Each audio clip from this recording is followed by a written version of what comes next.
மேல பாரதிய ஜனதா கூட்டணி இருக்காங்க, கீழே திமுக ஆனா நீங்க தனித்துவமா நின்று உங்களை அவ்வளவு தொண்டர்கள் நம்புறாங்க. எப்படி தனித்துவமா ஜெயிக்க முடியாது? சரியா பதிவு தொண்டர்களுக்காக உங்களை எல்லாம் நான் ஒண்ணு கேட்கிறேன், ஏன் இவ்வளவு அவநம்பிக்கை கொண்டு அலையிறிய இன மக்கள்? இந்தியாவிலே பெரிய கூட்டணி வச்சிருக்கிற ஒரு கட்சி நான் தான். நீங்க என்னை ஆழ்ந்து கவனிங்க. என்ன திமிர்ல நிக்கிறானா, என்னையை பெற்றவர்கள், என் உடன் பிறந்தார்கள், என் இன சொந்தங்கள் என்னை கைவிட்டு விட மாட்டார்கள் நம்பிக்கை தான். நீங்க இங்க பாருங்க, தான் பிறந்த இனத்தோடு இணைந்து தேர்தல் களத்தில் நிற்கிறவன் எந்த கூட்டணியும் பற்றி கவலைப்பட மாட்டான். 8 கோடி மக்களோடு சேர்ந்து அந்த மக்களிடமிருந்து மக்களுக்காக வந்த ஒரு மகன், அந்த மக்களை முழுமையாக நம்பி நேசித்து களத்தில் நிற்கிற ஒரே அரசியல் கட்சி நாங்க தான். நான் எதுக்கு இந்த கட்சி நான் தலைவர்களை நம்பி வரங்களே. தமிழர்களை தமிழ் தலைமுறை தம்பிதங்கையில நம்பி வந்த வேணாம். தலைவர்களை இயக்கங்களை இணைக்க இல்ல, தமிழர்களை இணைக்க வந்த இயக்கம். நான் எதுக்கு போய் இவங்களோட போய் சேரணும்? இப்ப நான் ஒரு கூட்டணி வச்சாதான் எனக்கு ஓட்டு போடுவேன்னு சொன்ன மக்கள் யாரு? அரவிந்த் கெஜ்ரிவால் தனிச்சு நின்று பஞ்சாப்லையும் டெல்லியிலும் ஜெயிக்க முடியும், சீமான் ஜெயிக்க முடியாது. இது ஏன் இதையே சொல்லிட்டு இருக்கீங்க? முடியாதுன்னு நீங்க சொல்றீங்க இல்லையா? அதனாலேயே நான் நிகழ்த்தி காட்டணும்னு நினைக்கிறேன், முடியும்னு சாதிச்சு காட்டணும்னு நினைக்கிறேன். நீங்க இன்னைக்கு இல்ல நாளைக்கு இல்ல, ஒரு நாள் நீங்க செஞ்சுட்டீங்க அப்படின்னு சொல்ற காலத்தை நான் உருவாக்கலன்னா பாருங்க.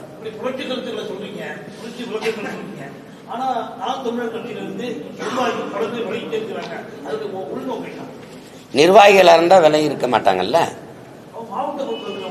அத மாவட்ட பொறுப்புல இருந்து மாவட்ட பொறுப்புக்கு பொறுப்பா இல்லாதனால நம்ம அனுப்பிக்க வேண்டியது அவசியம். உங்களுக்கு புரியுதுன்னு நினைக்கிறேன்.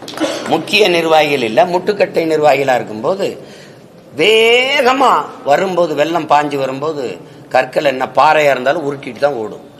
அதை பத்தி பேசிட்டு வேண்டியதில்லை. நீங்க முக்கிய நிர்வாகிகள் போறதை பத்தி நீங்க கவலைப்படாதீங்க, கவலைப்பட வேண்டியது நாங்க ரொம்ப மகிழ்ச்சியா இருக்கிறோம்.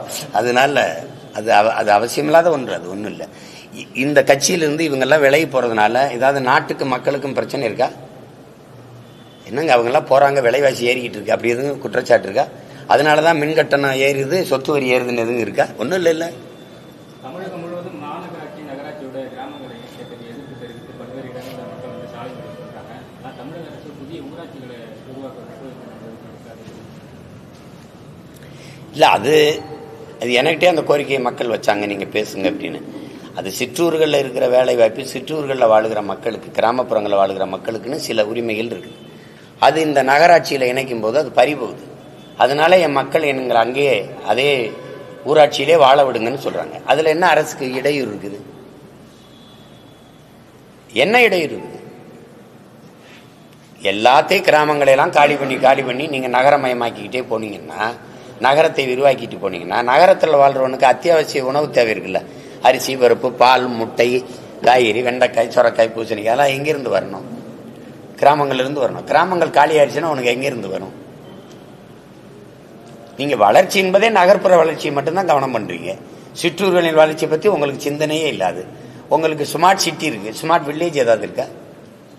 நல்ல சாலை, தெருவிளக்கு, ஏதாவது குடிநீர் வசதி, அப்படி ஏதாவது கொடுத்திருக்கல? விளையாட்டு திடல், கழிப்பிடம், படிப்பிடம், ஏதாவது ஒன்றும் இல்லை. அப்போ அதனாலதான் என் மக்கள் ஊராட்சியிலே எங்களை அங்கேயே வாழ விடுங்கிறாங்க. குறிப்பா அவங்க சொல்றது 100 நாள் வேலை திட்டம், அதெல்லாம் பறிபோகுதுங்கிறாங்க.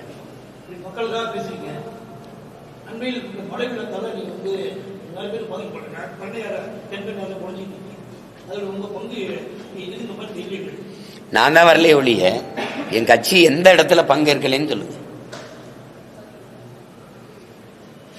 நீங்க பாவப்பட்ட என்னையவே கேள்வி வைக்கிறீங்க, நீங்க வரலன்னு. ஆட்சி அதிகாரத்தில் இருந்த யாருமே வரலையே, அதையும் கேட்க மாட்டேங்கிறீங்க. நான் ஓடி போய் பல கோடி ரூபாய்க்கு கொஞ்சம் கொஞ்சமா காசு சேர்த்து ஒவ்வொரு வெள்ளத்திலையும் உதவினேன். பல முறை கடலூர் எல்லா வெள்ளத்துக்கும் உதவினேன். இந்த வாட்டி என் ஆற்றலே மீறி போயிருச்சு. வெள்ள சேதம் வந்ததுங்கிறதே வெளியில சொல்ல விடாம மறைச்ச அரசை பத்தி நீங்க கேள்வி கேட்க மாட்டேங்கிறீங்க. நான் வரலையே ஒழிய களத்துல இங்க நின்ன எல்லா என் பிள்ளைகளும் நின்று வேலை செஞ்சாங்க. நீங்க என்ன நினைக்கிறீங்க? நான் வந்தாதான் வந்ததுன்னு நினைக்கிறீங்க, அது செய்தியாக்குறீங்க.